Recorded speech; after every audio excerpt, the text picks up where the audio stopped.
there are very few people that from my neighborhood, you know, in my environment that make it out. I mean, forget about to be successful, to make it out alive. I have a great friend, you know, who just came home, who's one of the most beautiful people you ever meet, you know, and he just came home from doing 13 years, and we were together every single day, you know, and had it not been for music and music taking me out, you know, at the right time, you know, my life could very easily have been his. Very easily. We were together every single day.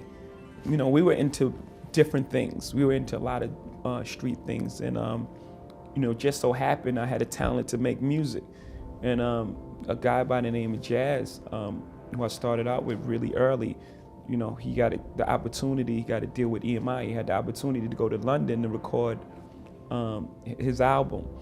And you know, I went along with him, and we waited for 2 months. Well, in that 2 months, there was a sting operation, and they took, you know, my friend I'm talking about, took him away for 13 years. And the only reason I was in there because I was away, you know, doing this music stuff. The hustler is anybody that gets up every single day and figures out a way to make good for themselves in this society.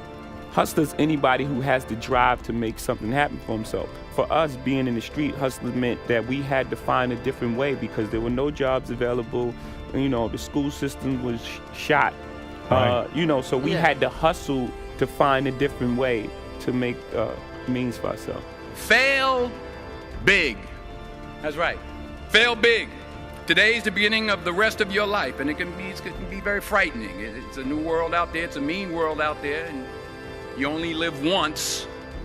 So do what you feel passionate about. Take chances. Don't be afraid to fail. There's an old IQ test, was 9 dots, and you had to draw 5 lines with a pencil within these 9 dots without lifting the pencil. The only way to do it was to go outside the box. So don't be afraid to go outside the box. Don't be afraid to think outside the box. Don't be afraid to fail big, to dream big. But remember, dreams without goals are just dreams, and they ultimately fuel disappointment. As I was listening to him, I just hear all the similarities and all the themes in what he's saying, right? Because if you don't look at it as tickers and things like that, you're really just searching for the truth within, you know, all that. And within all the numbers and all the chaos, you're just searching for the truth, right? And that's the key to being a recording artist, right? You're telling your story or finding your truth at the moment. You know, I had, mine's a little opposite from Warren because I started a little later. My first album didn't come out till I was 26, so I had a bit more maturity of where I was at. It's my first album had all these you know, emotions and complexities and layers to them that a typical hip-hop album didn't have because, you know, we were making it at 16, 17 years old. There wasn't enough wealth of experience to share with the world. So at 26, I had been through so many different things. I had so much wealth to share, you know, with the world at that time. You can't take it with you. And it's not how much you have, it's what you do with what you have. We all have different talents. Some of you will be doctors, some lawyers, some scientists, some educators, some nurses. The most selfish thing you can do in this world is help someone else. Why is it selfish? Because the gratification, the goodness that comes to you, the good feeling that I get from helping others, nothing's better than that. Not jewelry, not big house I have, not the cars, but it's the joy. That's where the joy is, in helping others. That's where the success is, in helping others. You know, music is like stocks too. You know, there's the hot thing of the moment. You know, there's this hot electro sound or the hot auto-tune voice. You know, people tend to make emotional decisions based on that. They don't stick with what they know. This is who I am. This is, you know, this is what I do. So for me, just having the discipline and having the confidence in who I am, you know, and if I go into a studio and if I find my truth of the moment, there are a number of people in the world that can relate to what I'm saying and it's gonna buy into what I'm doing. not because it's the new thing of the moment, but because it's my genuine emotions. It's how I feel. It's how I articulate the world. If I'm going to fall, I don't want to fall back on anything except my faith. I want to fall forward. I figure at least this way I'll see what I'm going to hit. Fall forward. This is what I mean. Reggie Jackson struck out 2,600 times in his career, the most in the history of baseball. But you don't hear about the strikeouts. People remember the home runs. Fall forward.